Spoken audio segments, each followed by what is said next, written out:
High command ಮತ್ತು ಶಾಸಕರು ಹೇಳ್ದಂಗೆ ಅಂತ ಹೇಳಿದ್ದಾರೆ. ಹೈಕಮಾಂಡ್ ಏನು ತೀರ್ಮಾನ ಮಾಡುತ್ತೆ ಸೊ ಅದರಿಂದ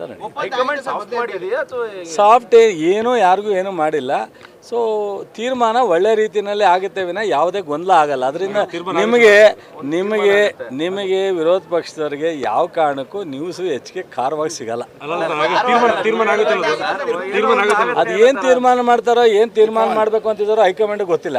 ಇದುವರೆಗೆ ಹೈಕಮಾಂಡು ಪರಮೇಶ್ವರ್ ಹೇಳ್ದಂಗೆ ಯಾವ ವಿಚಾರವನ್ನು ಹೊರಗಡೆ ಬಿಟ್ಟಿಲ್ಲ, ಯಾರ ಹತ್ರನೂ ಚರ್ಚೆ ಆಗಿಲ್ಲ, ಯಾರಿಗೂ ಸಂದೇಶ. ಅವರು ಬಿಹಾರ್ ಚುನಾವಣೆ ಮುಗಿದ ಮೇಲೆ ಸೊ 2.5 ವರ್ಷಕ್ಕೆ ರೀಶಫಲ್ಲು ಬಹುಶಃ ಇಲ್ಲಿಂದ ಅನೇಕ ಬಾರಿ ಆಗಿದೆ. ಅನೇಕ ಪಕ್ಷಗಳ ಆಡಳಿತ ಬಂದಾಗಲೂ ಆಗಿದೆ ಬದಲಾವಣೆ.